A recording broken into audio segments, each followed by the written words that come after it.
Hey there, Fiber Junkies! Welcome back to the Color Cauldron. I'm Johanna, the owner and dyer behind Potion Yarns and host of this podcast. Today we're going to do a tutorial for you, and I wanted to do one that I get a request for quite a bit on the podcast, which is how to do two-color brioche knitting. This is one of my favorite techniques, especially when you're working with indie dyed yarn. I love to work with brioche knitting. I think it's great for variegated yarns and speckled yarns. So I'm going to show you just how to get started and just how to do the basic two-color brioche stitch today.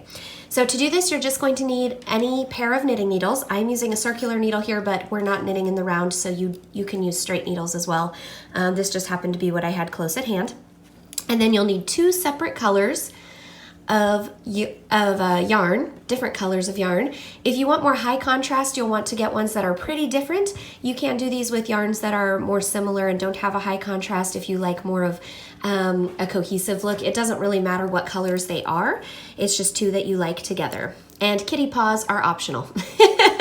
Phoebe likes to be in the shot, and so she keeps sneaking up here and putting her little paw in so she can be on camera. She's such a ham.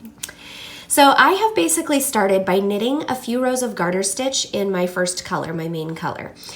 You don't need to do this. Some patterns will have you cast on and immediately begin the brioche knitting, which is what we're going to do next. Some patterns you will be picking it up, like if you're working on a shawl and there's maybe a section of some other stitch pattern or something, and then you'll start brioche knitting for one section of the shawl. It really kind of is different. There's also a different cast on for the two-color brioche cast on. So there's one where you can cast on with both colors of yarn and start knitting brioche immediately, but we're not going to worry about that today. I'm just going to show you the most basic one.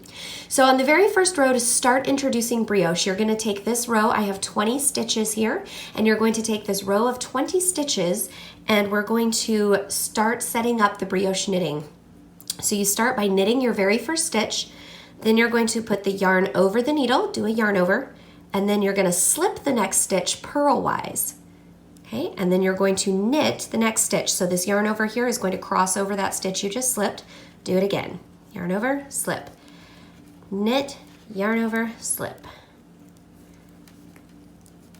Knit, yarn over, slip. So now you can see I've gotten to the end of my row. This is why I like to use circular needles here, or double pointed needles, preferably circular though, even if I'm knitting flat, because at this point you're going to want to slide this along the cable to your other needle tip, leaving your working yarn here. You're going to leave this yarn dangling here, and you're going to work that same row again from the same direction, but using your other yarn.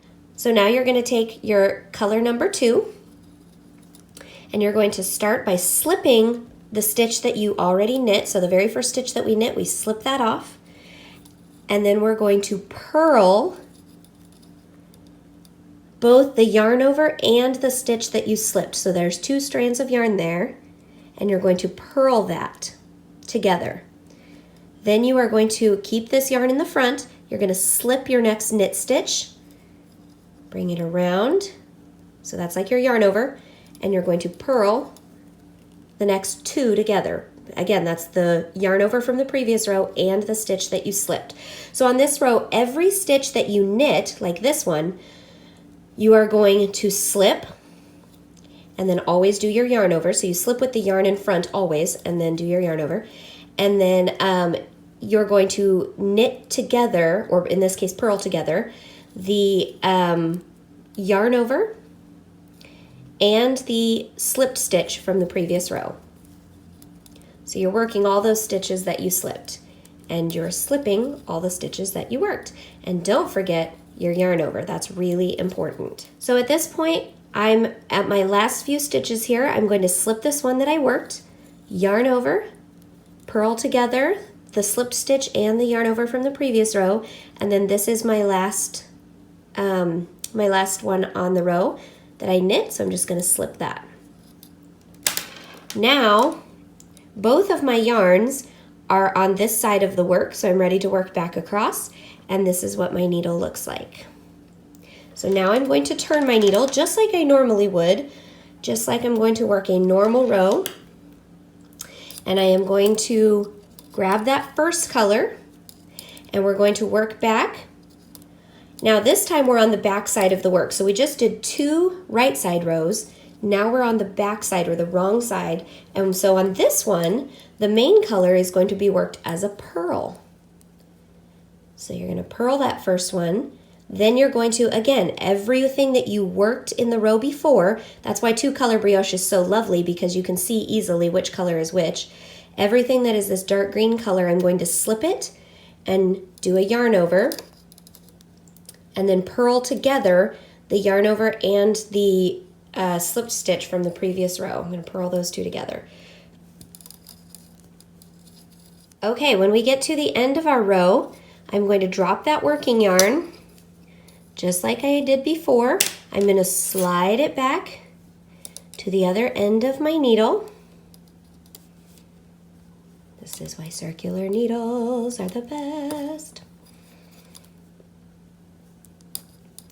Now we're going to take the contrast color, or the second color, this dark green right here, and every time that we worked the stitch, we're going to slip it. Phoebe, no. Sorry, Phoebe's too excited. This is just way too exciting. Now we're on the wrong side, so we're going to be knitting these 2 together,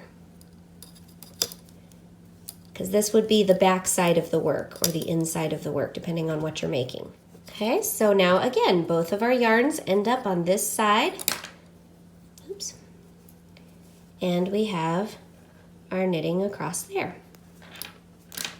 When we flip it back around, okay, this is the right side of the work, so whatever color you want to be dominant is going to be your knit stitches on the right side. If this is like a reversible scarf or something, it doesn't matter, because on the back side, these dark green stitches are going to become the dominant stitches. It's a little hard to tell right now because it's so early on, but when you get a little bit more knit, you'll be able to see that. Here is an example of 2-color brioche that is already knit up in a project.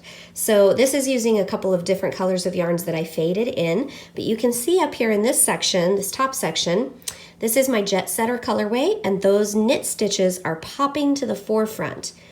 And it's super stretchy, which is why brioche is amazing. It's reversible and it is super stretchy. And so if you turn this around on the back side, my colorway called Lawn Flamingo, which is a coral speckle, suddenly pops out, and that Jet Setter pops to the background. It becomes the background color, and you see those Lawn Flamingo stitches really, really popping out. So here's the front, and here's the back. That's what you're creating, and this is just the basic brioche rib that I was just showing you how to do.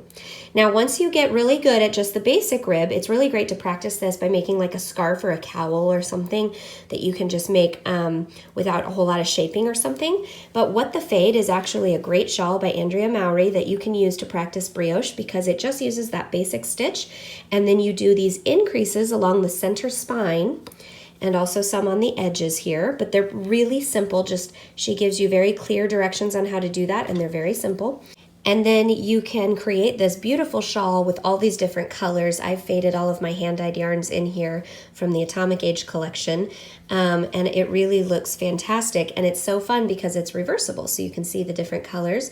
And that way, when you wrap it around your shoulders, it doesn't matter which side is showing, because you get to see the beautiful colors in all of those.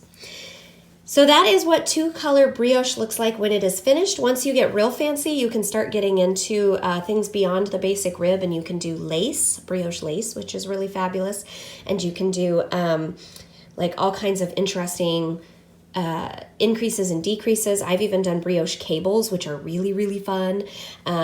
So yeah, I highly encourage you to give this a try. If you're really interested in brioche knitting, check out Nancy Marchant and Stephen West. They both do a lot of brioche, and they have fabulous patterns.